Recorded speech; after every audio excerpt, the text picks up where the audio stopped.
ಸಿದ್ದರಾಮಯ್ಯ ಅರಸು ದಾಖಲೆ ಮುರಿತಾ ಇದ್ದಂತೆ ಹೊಸ ಚರ್ಚೆ ಶುರುವಾಗಿದೆ. 2028ರ ತನಕ ಅವರೇ ಮುಖ್ಯಮಂತ್ರಿ ಆಗಿರಬೇಕು ಅಂತ ಬೆಂಬಲಿಗರು ಪಟ್ಟು ಹಿಡಿದಿದ್ದಾರೆ. ಪತ್ರ ಬರೆದು ಸಿದ್ದರಾಮಯ್ಯಗೆ ಬೆಂಬಲವನ್ನ ನೀಡಿದ್ದಾರೆ.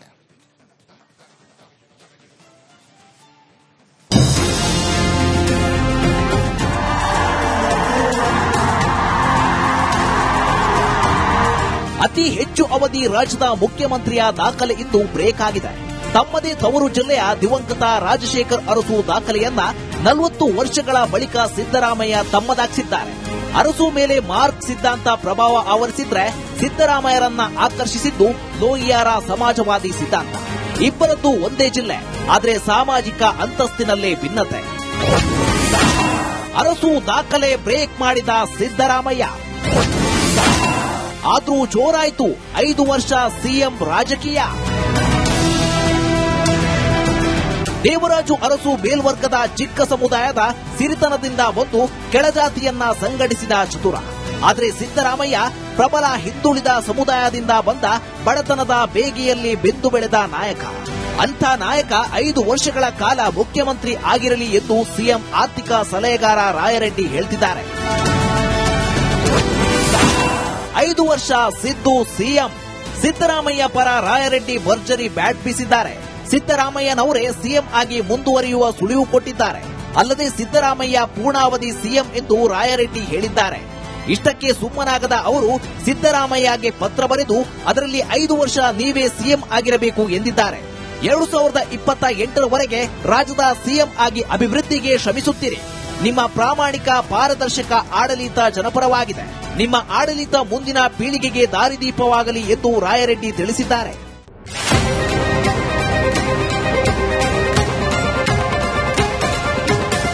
ಒಬ್ಬ ಹಿಂದುಳಿದ ನಾಯಕರು, ಶ್ರೇಷ್ಠ ನಾಯಕರು ದೇವರಾಜ ಅರಸು ಅವರು ಈ ನಾಡಿಗೆ ಸೇವೆಯನ್ನು ಮಾಡಿದಂತವರು, ನಮ್ಮೆಲ್ಲರ ಹೆಮ್ಮೆಯ ನಾಯಕರು. ಅದೇ ರೀತಿ ಸಿದ್ದರಾಮಯ್ಯನವರು ಇವತ್ತು ಅವ್ರಿಗೆ ಸರಿಸಮಾನವಾಗಿರುತ್ತೋ ಸಹ ಅದಕ್ಕೆ ಸಿದ್ದರಾಮಯ್ಯನವರು ಕೂಡ ಒಂದು ಸೈದ್ಧಾಂತಿಕ ಹೋರಾಟವನ್ನು ಮಾಡ್ಕೊಂಡು ಬಂದಂತವರು.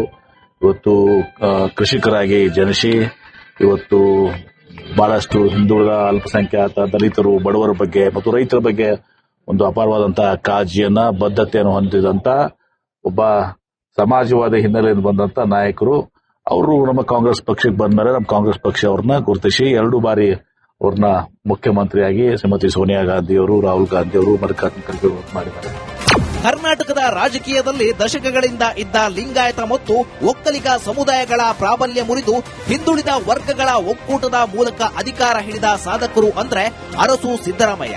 ಆದರೆ ಅರಸು ಸಿದ್ಧಾಂತದ ಉತ್ತರಾಧಿಕಾರಿಯಾಗಿ ಸಿದ್ದರಾಮಯ್ಯ ಕಾಣಿಸಿಕೊಂಡ್ರು ಆಡಳಿತ ವೈಖರಿ ಮತ್ತು ಆರ್ಥಿಕ ಯೋಜನೆಗಳು ಇಂದಿನ ಕಾಲಘಟ್ಟಕ್ಕೆ ತಕ್ಕಂತೆ ಭಿನ್ನವಾಗಿರುವುದಂತೂ ಸತ್ಯ. Bureau report, Republic Kannada.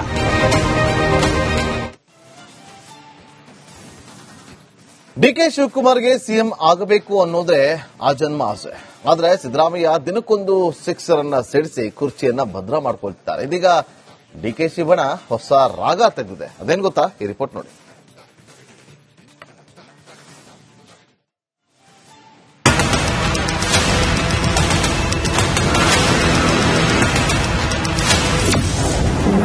Sankranti ಬಳಿಕ ಸಂಪುಟದಲ್ಲಿ ಕ್ರಾಂತಿ. ಮೌನಕ್ಕೆ ಶರಣಾದ ಡಿಕೆಶಿ ಬೆಂಬಲಿಗರು.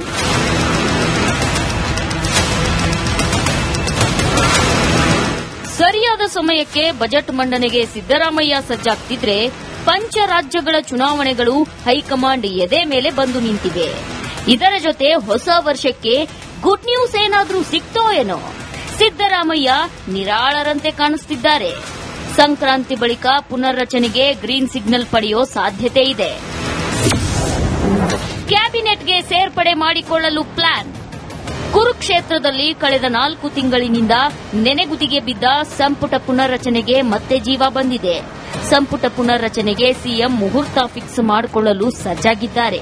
ಯಾರನ್ನ ಕೈ ಬಿಡಬೇಕು ಅಂತ ತೀರ್ಮಾನ ಮಾಡಿರೋ ಸಿಎಂ ಈ ಬಗ್ಗೆ ರಾಹುಲ್ ಗಾಂಧಿ ಬಳಿ ಗ್ರೀನ್ ಸಿಗ್ನಲ್ ಪಡೆಯಲು ತಯಾರಿ ನಡೆಸಿದ್ದಾರೆ. ಶುಭ ಕೋರಿ ಸುಮ್ಮನಾದ ಡಿಕೆ ಶಿವಕುಮಾರ್. ಪೂರ್ಣವಾದವರೆಗೂ ನಾನೇ ಮುಖ್ಯಮಂತ್ರಿ ಆಗಿರ್ತೀನಿ ಅನ್ನೋ ವಿಶ್ವಾಸ ಇದೆ ಅಂತ ಸಿದ್ದರಾಮಯ್ಯ ಮತ್ತೆ ಹೇಳಿದ್ದಾರೆ ಸರ್ ಮೈಸೂರಲ್ಲಿ. ಈಗ ಒಳ್ಳೆಯದಾಗಲಿ, I wish you all the best, good luck. Sir high command ತೀರ್ಮಾನ ಅಂತ ಹೇಳ್ತಾ ಇದ್ರು, ಈಗ ಮತ್ತೆ ಅವ್ರಿಗೆ ಹೇಳಿದೆ ಮತ್ತೆ ಗೊಂದಲ ಆಗೋದಿಲ್ವಾ ಅಂತ. ನೀವು ಗೊಂದಲ ಮಾಡ್ಕೊಳ್ತಾ ಇದ್ದೀರಿ. ನಮ್ಗೆ ಯಾರಿಗೂ ಗೊಂದಲ ಇಲ್ಲ, ನಿಮ್ಗೆ ಗೊಂದಲ ಇದೆ. I wish you all the best, good luck. ಮೈಸೂರಲ್ಲಿ ಈ ಬಗ್ಗೆ ಮಾತನಾಡಿದ ಸಿಎಂ ಸಿದ್ದರಾಮಯ್ಯ ಸಂಪುಟ ಪುನರ್ರಚನೆ ಆಗಬೇಕು ಅಂತ ದಾಳ ಉರುಳಿಸಿದ್ದಾರೆ. ರಾಹುಲ್ ಗಾಂಧಿ ಜೊತೆ ಚರ್ಚಿಸಿದ್ದು, ಯಾವಾಗ ಕರೆದ್ರೂ ನಾನು ಹೋಗ್ತೇನೆ ಅಂತ ಹೇಳಿದ್ದಾರೆ. ಆ ಮೂಲಕ ಡಿಕೆಶಿ ಬೆಂಬಲಿಗರ ನಿರೀಕ್ಷೆ ಮತ್ತೆ ಹುಸಿಯಾಗಿದೆ. ಮಾಡಲೇಬೇಕು. ರಾಹುಲ್ ಗಾಂಧಿ ಅವ್ರ ಜೊತೆ ಮಾತಾಡ್ತೇನೆ. ಅವ್ರು ಯಾವಾಗ ಕರೀತಾರೆ, ಜನವರಿನಲ್ಲಿ ಮಾತಾಡ್ತೀನಿ ಅಂತ ಹೇಳಿದ್ದೀನಿ. ಯಾವಾಗ ಕರೀತಾರೆ ಅವಾಗ ಹೋಗ್ತೀನಿ. ಸಿದ್ದರಾಮಯ್ಯ ಇನ್ನಾದ್ರೂ ಪಟ್ಟ ಬಿಟ್ಟು ಕೊಡಲಿ. ಸಿದ್ದರಾಮಯ್ಯನವರ ಹೆಗಲ ಮೇಲೆ ಜವಾಬ್ದಾರಿ ಜಾಸ್ತಿ ಇದೆ. ಯಾಕಂದ್ರೆ ಕಾಂಗ್ರೆಸ್ ಸಿದ್ದರಾಮಯ್ಯನವರಿಗೆ ಒಳ್ಳೆ ಜವಾಬ್ದಾರಿಯನ್ನು ಕೊಟ್ಟು ಒಳ್ಳೆ ಅವಕಾಶವನ್ನು ಕೊಟ್ಟಿದೆ. ಅದನ್ನ ಮುಂದಿನ ಪೀಳಿಗೆಗೆ ಕಾಂಗ್ರೆಸ್ ಅನ್ನ ಬೆಳೆಸ್ತಕ್ಕಂಥದ್ದು ಸಿದ್ದರಾಮಯ್ಯನವರು ಮಾಡಬೇಕು. ಮುಂದಿನ ಪೀಳಿಗೆಗೆ ನಾಯಕತ್ವವನ್ನ ಹುಟ್ಟಾಕ್ತಕ್ಕಂಥ ಕೆಲಸನ ಸಿದ್ದರಾಮಯ್ಯನವರು ಮಾಡಬೇಕಲ್ವಾ, ಅವ್ರದ್ದು ಜವಾಬ್ದಾರಿ ಇದೆ. ನಾಯಕರಾದ್ಮೇಲೆ ಇನ್ನೊಬ್ಬ ನಾಯಕರನ್ನ ಹುಟ್ಟಾಕ್ತಕ್ಕಂಥದ್ದು ಮುಖ್ಯಮಂತ್ರಿಗಳ ಕೆಲಸ ಮಾಡ್ತಾರೆ ಅಂತ ಆತ್ಮವಿಶ್ವಾಸ ಕೂಡ ಇದೆ. ರಾಹುಲ್ ಗಾಂಧಿ ವಿದೇಶದಿಂದ ಬಂದ ನಂತರ ನಾಯಕತ್ವ ಹಸ್ತಾಂತರ ಮಾಡ್ತಾರೆ ಎನ್ನುತ್ತಿದ್ದ ಆಪ್ತರು ಈಗ ಮೌನಕ್ಕೆ ಜಾರಿದ್ದಾರೆ. ಸದ್ಯ ಹೈಕಮಾಂಡ್ ಚಿತ್ತವೆಲ್ಲ ಪಂಚರಾಜ್ಯಗಳ ಚುನಾವಣೆಯತ್ತ ನೆಟ್ಟಿದೆ. ಹೀಗಾಗಿ ರಾಜ್ಯದ ನಾಯಕತ್ವ ಗೊಂದಲಗಳ ಬಗ್ಗೆ ತಲೆಕೆಡಿಸಿಕೊಂಡಿಲ್ಲ.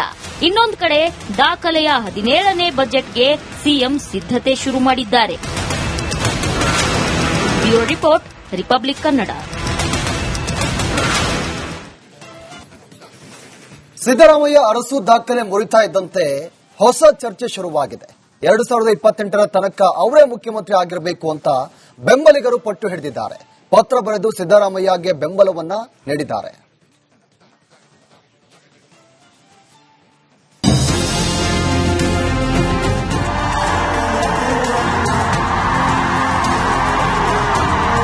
ಅತಿ ಹೆಚ್ಚು ಅವಧಿ ರಾಜ್ಯದ ಮುಖ್ಯಮಂತ್ರಿಯ ದಾಖಲೆ ಇಂದು ಬ್ರೇಕ್ ಆಗಿದೆ. ತಮ್ಮದೇ ತವರು ಜಿಲ್ಲೆಯ ದಿವಂಗತ ರಾಜಶೇಖರ್ ಅರಸು ದಾಖಲೆಯನ್ನ 40 ವರ್ಷಗಳ ಬಳಿಕ ಸಿದ್ದರಾಮಯ್ಯ ತಮ್ಮದಾಗಿಸಿದ್ದಾರೆ. ಅರಸು ಮೇಲೆ ಮಾರ್ಕ್ ಸಿದ್ಧಾಂತ ಪ್ರಭಾವ ಆವರಿಸಿದ್ರೆ ಸಿದ್ದರಾಮಯ್ಯರನ್ನ ಆಕರ್ಷಿಸಿದ್ದು ಲೋಹಿಯಾರ ಸಮಾಜವಾದಿ ಸಿದ್ಧಾಂತ. ಇಬ್ಬರದ್ದು ಒಂದೇ ಜಿಲ್ಲೆ, ಆದರೆ ಸಾಮಾಜಿಕ ಅಂತಸ್ತಿನಲ್ಲೇ ಭಿನ್ನತೆ. ಅರಸು ದಾಖಲೆ ಬ್ರೇಕ್ ಮಾಡಿದ ಸಿದ್ದರಾಮಯ್ಯ. ಆದ್ರೂ ಜೋರಾಯ್ತು 5 ವರ್ಷ ಸಿಎಂ ರಾಜಕೀಯ. ದೇವರಾಜು ಅರಸು ಮೇಲ್ವರ್ಗದ ಚಿಕ್ಕ ಸಮುದಾಯದ ಸಿರಿತನದಿಂದ ಬಂದು ಕೆಳಜಾತಿಯನ್ನ ಸಂಘಟಿಸಿದ ಚತುರ. ಆದರೆ ಸಿದ್ದರಾಮಯ್ಯ ಪ್ರಬಲ ಹಿಂದುಳಿದ ಸಮುದಾಯದಿಂದ ಬಂದ ಬಡತನದ ಬೇಗೆಯಲ್ಲಿ ಬೆಂದು ಬೆಳೆದ ನಾಯಕ. ಅಂಥ ನಾಯಕ 5 ವರ್ಷಗಳ ಕಾಲ ಮುಖ್ಯಮಂತ್ರಿ ಆಗಿರಲಿ ಎಂದು ಸಿಎಂ ಆರ್ಥಿಕ ಸಲಹೆಗಾರ ರಾಯರೆಡ್ಡಿ ಹೇಳ್ತಿದ್ದಾರೆ. 5 ವರ್ಷ ಸಿದ್ದು ಸಿಎಂ. ಸಿದ್ದರಾಮಯ್ಯ ಪರ ರಾಯರೆಡ್ಡಿ ಭರ್ಜರಿ ಬ್ಯಾಟ್ ಬೀಸಿದ್ದಾರೆ. ಸಿದ್ದರಾಮಯ್ಯನವರೇ ಸಿಎಂ ಆಗಿ ಮುಂದುವರಿಯುವ ಸುಳಿವು ಕೊಟ್ಟಿದ್ದಾರೆ. ಅಲ್ಲದೆ ಸಿದ್ದರಾಮಯ್ಯ ಪೂರ್ಣಾವಧಿ ಸಿಎಂ ಎಂದು ರಾಯರೆಡ್ಡಿ ಹೇಳಿದ್ದಾರೆ.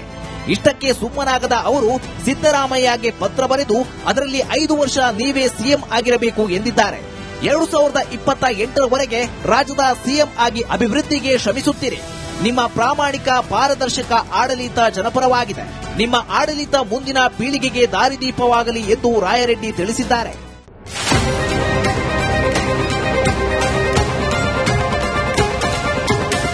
ಒಬ್ಬ ಹಿಂದುಳಿದ ನಾಯಕರು, ಶ್ರೇಷ್ಠ ನಾಯಕರು ದೇವರಾಜ ಅರಸು ಅವರು ಈ ನಾಡಿಗೆ ಸೇವೆಯನ್ನು ಮಾಡಿದಂತವರು, ನಮ್ಮೆಲ್ಲರ ಹೆಮ್ಮೆಯ ನಾಯಕರು.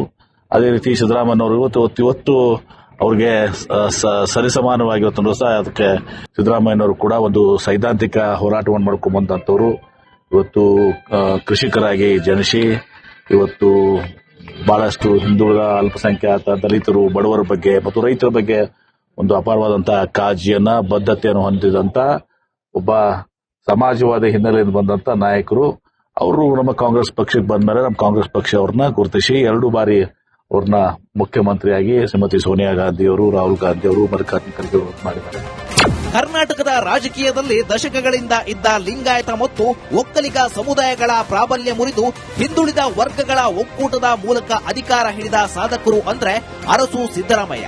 ಆದ್ರೆ ಅರಸು ಸಿದ್ಧಾಂತದ ಉತ್ತರಾಧಿಕಾರಿಯಾಗಿ ಸಿದ್ದರಾಮಯ್ಯ ಕಾಣಿಸಿಕೊಂಡ್ರು ಆಡಳಿತ ವೈಖರಿ ಮತ್ತು ಆರ್ಥಿಕ ಯೋಜನೆಗಳು ಇಂದಿನ ಕಾಲಘಟ್ಟಕ್ಕೆ ತಕ್ಕಂತೆ ಭಿನ್ನವಾಗಿರುವುದಂತೂ ಸತ್ಯ. Bureau report, Republic Kannada.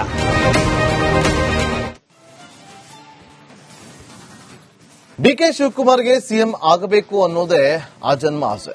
ಆದ್ರೆ ಸಿದ್ದರಾಮಯ್ಯ ದಿನಕ್ಕೊಂದು ಸಿಕ್ಸರ್ ಅನ್ನ ಸಿಡಿಸಿ ಕುರ್ಚಿಯನ್ನ ಭದ್ರ ಮಾಡ್ಕೊಳ್ತಿದ್ದಾರೆ. ಇದೀಗ ಡಿಕೆಶಿ ಬಣ ಹೊಸ ರಾಗ ತೆಗೆದಿದೆ. ಅದೇನ್ ಗೊತ್ತಾ, ಈ ರಿಪೋರ್ಟ್ ನೋಡಿ.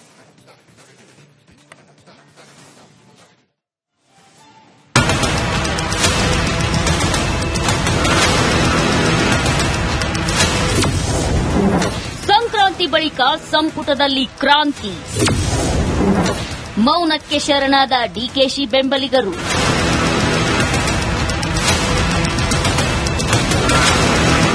ಸರಿಯಾದ ಸಮಯಕ್ಕೆ ಬಜೆಟ್ ಮಂಡನೆಗೆ ಸಿದ್ದರಾಮಯ್ಯ ಸಜ್ಜಾಗ್ತಿದ್ರೆ ಪಂಚರಾಜ್ಯಗಳ ಚುನಾವಣೆಗಳು ಹೈಕಮಾಂಡ್ ಎದೆ ಮೇಲೆ ಬಂದು ನಿಂತಿವೆ. ಇದರ ಜೊತೆ ಹೊಸ ವರ್ಷಕ್ಕೆ ಗುಡ್ ನ್ಯೂಸ್ ಏನಾದ್ರೂ ಸಿಕ್ತೋ ಏನೋ, ಸಿದ್ದರಾಮಯ್ಯ ನಿರಾಳರಂತೆ ಕಾಣಿಸುತ್ತಿದ್ದಾರೆ. ಸಂಕ್ರಾಂತಿ ಬಳಿಕ ಪುನರ್ರಚನೆಗೆ ಗ್ರೀನ್ ಸಿಗ್ನಲ್ ಪಡೆಯೋ ಸಾಧ್ಯತೆ ಇದೆ. ಕ್ಯಾಬಿನೆಟ್ಗೆ ಸೇರ್ಪಡೆ ಮಾಡಿಕೊಳ್ಳಲು ಪ್ಲಾನ್. ಕುರುಕ್ಷೇತ್ರದಲ್ಲಿ ಕಳೆದ 4 ತಿಂಗಳಿನಿಂದ ನೆನೆಗುದಿಗೆ ಬಿದ್ದ ಸಂಪುಟ ಪುನರ್ರಚನೆಗೆ ಮತ್ತೆ ಜೀವ ಬಂದಿದೆ. ಸಂಪುಟ ಪುನರ್ರಚನೆಗೆ ಸಿಎಂ ಮುಹೂರ್ತ ಫಿಕ್ಸ್ ಮಾಡಿಕೊಳ್ಳಲು ಸಜ್ಜಾಗಿದ್ದಾರೆ. ಯಾರನ್ನ ಕೈ ಬಿಡಬೇಕು ಅಂತ ತೀರ್ಮಾನ ಮಾಡಿರೋ ಸಿಎಂ ಈ ಬಗ್ಗೆ ರಾಹುಲ್ ಗಾಂಧಿ ಬಳಿ ಗ್ರೀನ್ ಸಿಗ್ನಲ್ ಪಡೆಯಲು ತಯಾರಿ ನಡೆಸಿದ್ದಾರೆ. ಶುಭ ಕೋರಿ ಸುಮ್ಮನಾದ ಡಿಕೆ ಶಿವಕುಮಾರ್. ಪೂರ್ಣವಾದವರೆಗೂ ನಾನೇ ಮುಖ್ಯಮಂತ್ರಿ ಆಗಿರ್ತೀನಿ ಅನ್ನೋ ವಿಶ್ವಾಸ ಇದೆ ಅಂತ ಸಿದ್ದರಾಮಯ್ಯ ಮತ್ತೆ ಹೇಳಿದ್ದಾರೆ ಸರ್ ಮೈಸೂರಲ್ಲಿ. ಈಗ ಒಳ್ಳೇದಾಗಲಿ, I wish you all the best, good luck. Sir high command ತೀರ್ಮಾನ ಅಂತ ಹೇಳ್ತಾ ಇದ್ರು, ಈಗ ಮತ್ತೆ ಅವ್ರಿಗೆ ಹೇಳಿಕೆ ಮತ್ತೆ ಗೊಂದಲ ಆಗೋದಿಲ್ವಾ ಅಂತ. ನೀವು ಗೊಂದಲ ಮಾಡ್ಕೊಳ್ತಾ ಇದ್ದೀರಿ, ನಮ್ಗೆ ಯಾರಿಗೂ ಗೊಂದಲ ಇಲ್ಲ, ನಿಮ್ಗೆ ಗೊಂದಲ ಇದೆ. I wish you all the best, good luck. ಮೈಸೂರಲ್ಲಿ ಈ ಬಗ್ಗೆ ಮಾತನಾಡಿದ ಸಿಎಂ ಸಿದ್ದರಾಮಯ್ಯ ಸಂಪುಟ ಪುನರ್ರಚನೆ ಆಗಬೇಕು ಅಂತ ದಾಳ ಉರುಳಿಸಿದ್ದಾರೆ. ರಾಹುಲ್ ಗಾಂಧಿ ಜೊತೆ ಚರ್ಚಿಸಿದ್ದು, ಯಾವಾಗ ಕರೆದ್ರೂ ನಾನು ಹೋಗ್ತೇನೆ ಅಂತ ಹೇಳಿದ್ದಾರೆ. ಆ ಮೂಲಕ ಡಿಕೆಶಿ ಬೆಂಬಲಿಗರ ನಿರೀಕ್ಷೆ ಮತ್ತೆ ಹುಸಿಯಾಗಿದೆ. ಮಾಡಲೇಬೇಕು. ರಾಹುಲ್ ಗಾಂಧಿ ಅವ್ರ ಜೊತೆ ಮಾತಾಡ್ತೇನೆ. ಅವ್ರು ಯಾವಾಗ ಕರೀತಾರೆ, ಜನವರಿನಲ್ಲಿ ಮಾತಾಡ್ತೀನಿ ಅಂತ ಹೇಳಿದ್ದೀನಿ. ಯಾವಾಗ ಕರೀತಾರೆ ಅವಾಗ ಹೋಗ್ತೀನಿ. ಸಿದ್ದರಾಮಯ್ಯ ಇನ್ನಾದ್ರೂ ಪಟ್ಟ ಬಿಟ್ಟು ಕೊಡಲಿ. ಸಿದ್ದರಾಮಯ್ಯನವರ ಹೆಗಲ ಮೇಲೆ ಜವಾಬ್ದಾರಿ ಜಾಸ್ತಿ ಇದೆ. ಯಾಕಂದ್ರೆ ಕಾಂಗ್ರೆಸ್ ಸಿದ್ದರಾಮಯ್ಯನವರಿಗೆ ಒಳ್ಳೆ ಜವಾಬ್ದಾರಿಯನ್ನು ಕೊಟ್ಟು ಒಳ್ಳೆ ಅವಕಾಶವನ್ನು ಕೊಟ್ಟಿದೆ. ಅದನ್ನ ಮುಂದಿನ ಪೀಳಿಗೆಗೆ ಕಾಂಗ್ರೆಸ್ ಅನ್ನ ಬೆಳೆಸ್ತಕ್ಕಂಥದ್ದು ಸಿದ್ದರಾಮಯ್ಯನವರು ಮಾಡಬೇಕು. ಮುಂದಿನ ಪೀಳಿಗೆಗೆ ನಾಯಕತ್ವವನ್ನ ಹುಟ್ಟಾಕ್ತಕ್ಕಂಥ ಕೆಲಸನ ಸಿದ್ದರಾಮಯ್ಯನವರು ಮಾಡಬೇಕಲ್ವಾ, ಅವ್ರದ್ದು ಜವಾಬ್ದಾರಿ ಇದೆ.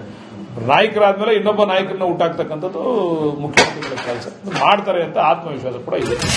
ರಾಹುಲ್ ಗಾಂಧಿ ವಿದೇಶದಿಂದ ಬಂದ ನಂತರ ನಾಯಕತ್ವ ಹಸ್ತಾಂತರ ಮಾಡ್ತಾರೆ ಎನ್ನುತ್ತಿದ್ದ ಆಪ್ತರು ಈಗ ಮೌನಕ್ಕೆ ಜಾರಿದ್ದಾರೆ.